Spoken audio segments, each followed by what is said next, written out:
welcome, and thank you for tuning in. My name is Satya Robyn, and I am recording this from my office in the Bright Earth Buddhist temple in Malvern in the UK. Hoping you can't hear my dog just stretching out at my feet. I'm hoping he's going to stay quiet and that the other dog doesn't want to come in. We'll see how we go. And I wanted to speak to you for a little while about faith and how my faith, my Buddhist faith, has supported me in my journey in activism over the past 3-4 years. So there's there's many things I could say, but I will begin at the beginning and we'll see where we go. So I have always I've known for a long time about the climate crisis and being concerned about what we're doing to the planet, but I really lived in a kind of comfortable denial until a few years ago when I went to a local Extinction Rebellion talk where the facts were laid out, which I kind of mostly knew. Some of them were a bit shocking, but they were mostly familiar. And then after the facts, there was a space for people to allow those facts to land in their bodies, I guess, to metabolize them or to sit with them. And I can remember that one of the women in the group started crying. She was expressing some of her grief at what was happening, and for just a little moment I was able to connect into my own grief about the climate and ecological emergency, and I didn't really know it was there before then. Going forwards from that meeting, I became immersed in not just the group, but in a whole different world, really, a world of people who had taken the time to really face the truth about the situation we're in. And again, the facts were a part of that, and that I did, as I read books and was in contact with other people who were following climate scientists, that was a part of it. But really the most important bit was having a community where I could talk about my reaction to this and be heard and be understood. And it changed really everything. It was like my whole life had been shaken and fell down in a different way. And there were a number of practical things that also happened as a result of that. I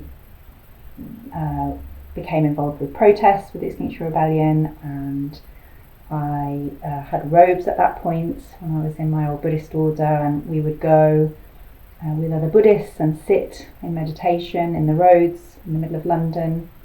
And the first time I was arrested, I was sitting in my robes and 4 policemen carried me off to the police van, and that was a hugely cathartic moment. That I was sobbing, and the police woman kept asking me if I was okay, if they were hurting me, and I said no, that it was just allowing that connection with the craziness of having to do something so ridiculous because of action that isn't being taken by our governments and by big corporations and oil companies.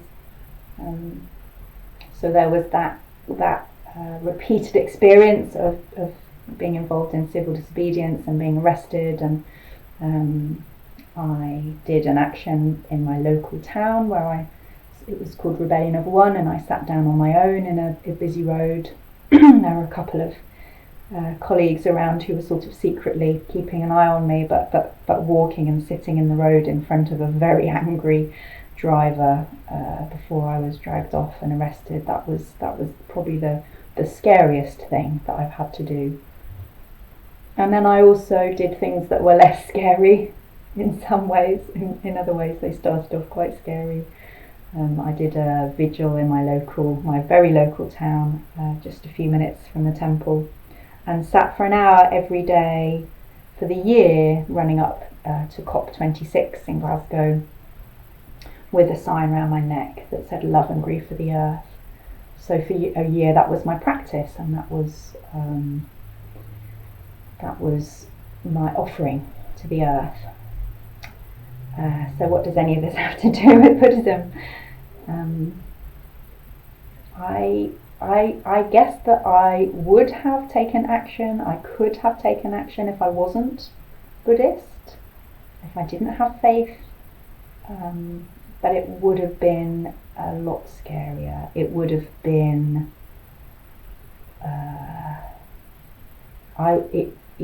it would have taken a lot more from me.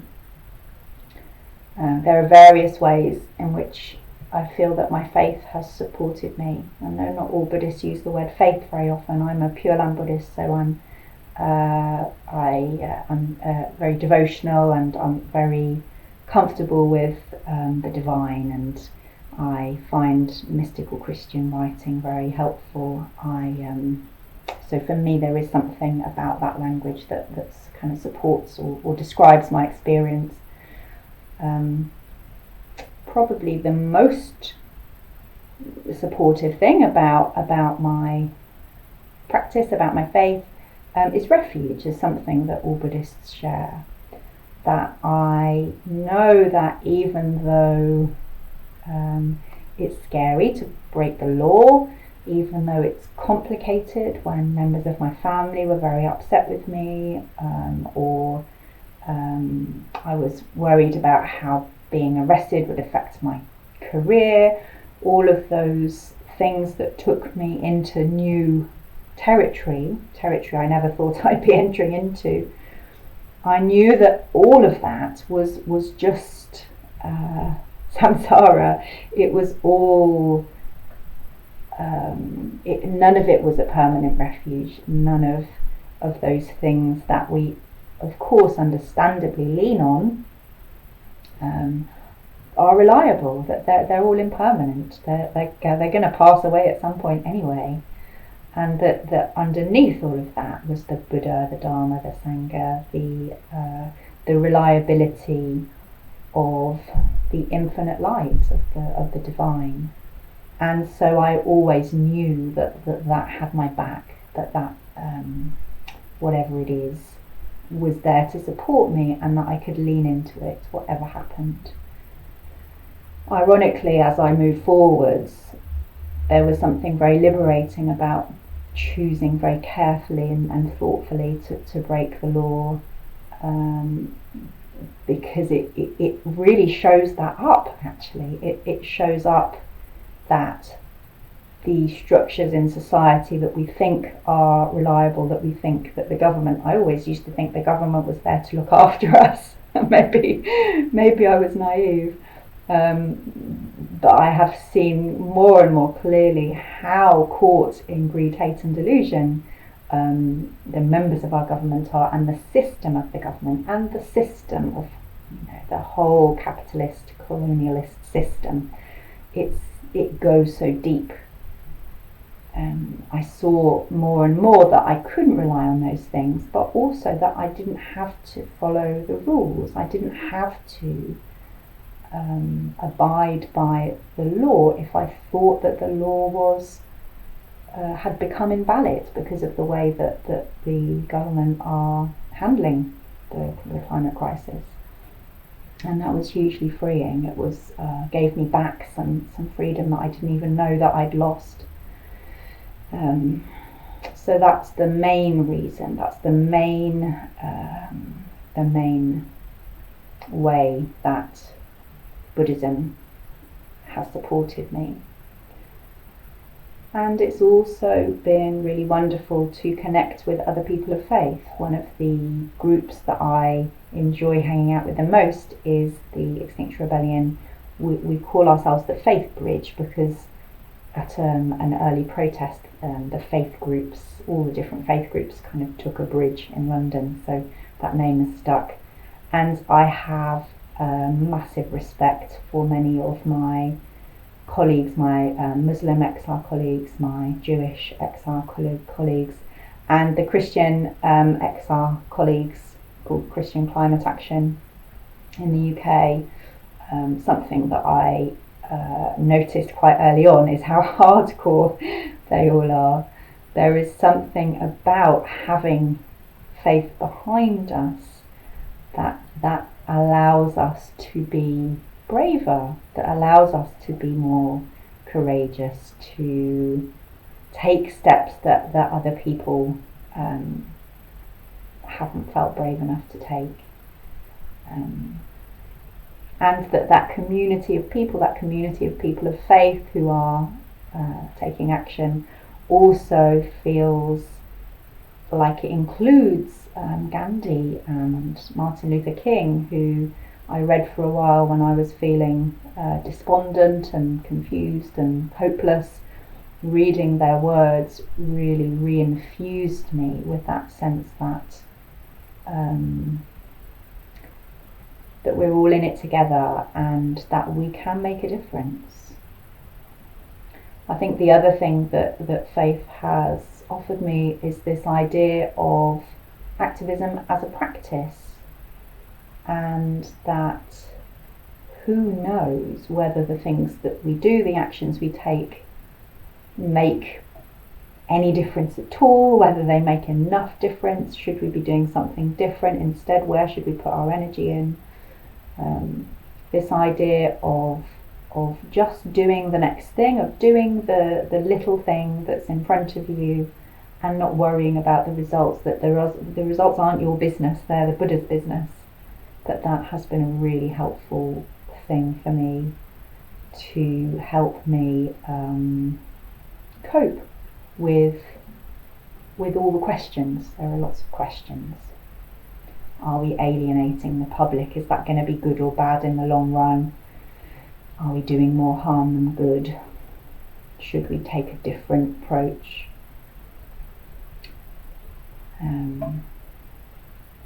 And the final thing that I will speak about is calling, because I said that I would. I wrote down that I would speak about that, so I should speak about that.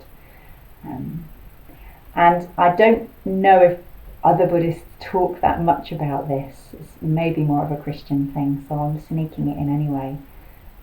The idea that we can listen to the Buddha's calling, we can listen to what the Buddha thinks we should be doing. So my experience of the Buddha, or my the way I see things, is that there is more going on than we can ever imagine. That the complexity of the situation is beyond us, and the suffering in the world is limitless. There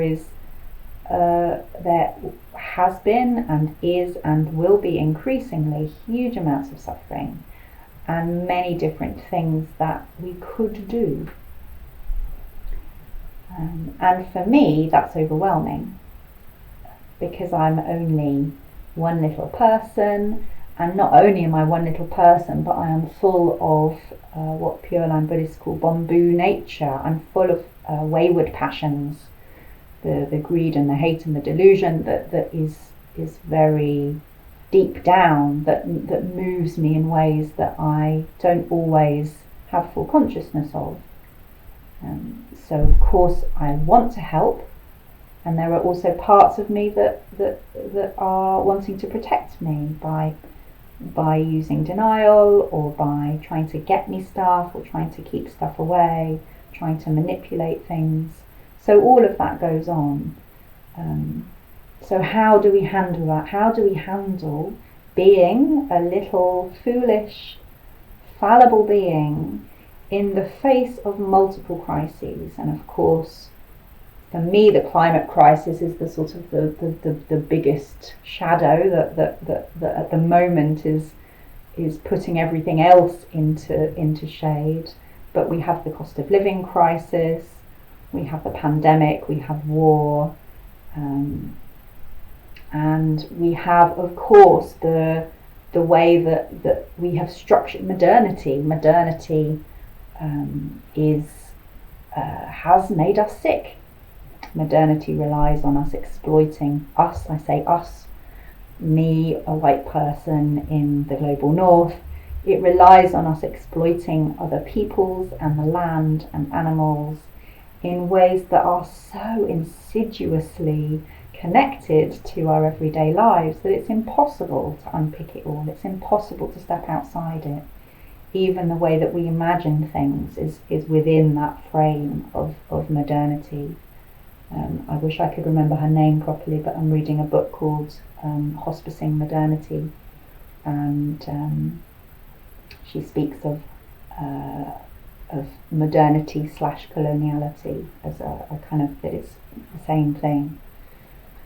So what can we do? What can we do in the face of such deep historical mess?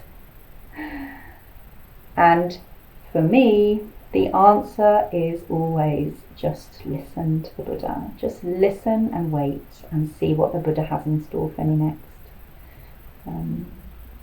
I did quite a lot of organising and work with Extinction Rebellion and organising, going on rebellions and vigils and all sorts of things over the past few years, and I started to feel disengaged somehow. It wasn't quite feeling right. So I just listened to that. I kept listening and I kept waiting. And what has emerged is that I'm meant to be offering attention to the temple right now. I run the temple here in Malvern with my beloved Casper, and we have just begun to run book study groups and a longer program, called Living the Dharma, which is inspired by the studying we've been doing with Bright Dawn in America. And what the Buddha seems to be saying to me right now is, carry on going to protests. I'm going to one on Monday for a river near here. Carry on attending things, but for now, your work is in creating this program of study, is in thinking carefully about how you might pass this experience and this precious Dharma onto others, how that might be articulated, how the process might work.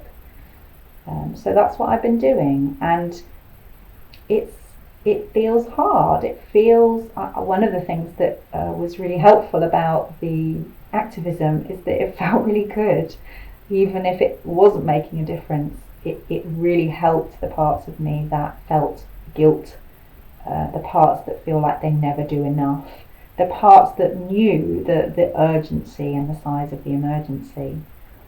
And those parts still say every so often, are you sure you should just be doing the gardening or running this book study group? The world is melting. And we never really know, do we? We never really know. But as far as it's possible for me to know, the message that I keep receiving is, this is where your work is right now. Just tend this little patch of earth, this little bit of garden. Help these few people, make offerings if you can. And if you are meant to be involved in a kind of something more, some other kind of activism again, then it will become clear. It will become clear. So I guess that is the other consolation that I receive from my faith, is this sense of not being the only one that has to save the world. All I can do is my very tiny part, and that will continue to be true. And trusting that things will be as they are. That it's much bigger than me. That it's still really important to be kind to ourselves and to make the offerings that feel possible. And we're not going to solve this. And as a whole, the human race may or may not manage that. I guess that something else that's been helpful is this permission to grieve, this permission to get closer and closer to that knowledge that we may not survive as a human race, or we may survive in a very different form.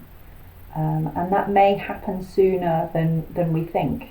I feel like I'm lucky to not have children because I don't have to worry about them. I'm hoping I have a good few decades left. Who knows what I will live through, and who knows whether we will change fast enough or not.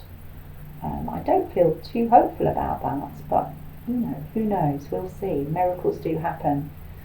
And in the meantime, what I can do is keep listening to the Buddha and keep doing the small things that are my things to do, that belong to me, and also keep enjoying the world. It feels like such a duty to receive the beauty and the abundance and the magic and the food and the animals and it's just, there's so much, we have so much. And that not only is it important for me to do that in order to keep me fed and nourished, in order to be able to do the work, but it also feels like that I'd be ungrateful if I didn't, that it would be ungrateful to not really relish those things, those little things that are offered to me. That's the relationship that we're in. I make offerings and I receive so much. Yeah, and it's hard. We're living in difficult times. We're living through quite extraordinary times. Yeah. So no tidy conclusions, I guess, is what I'm noticing as I'm speaking, that we are mostly in darkness, and we can take the next step in front of us. We can love each other as much as we can. We can be as gentle with ourselves as we can.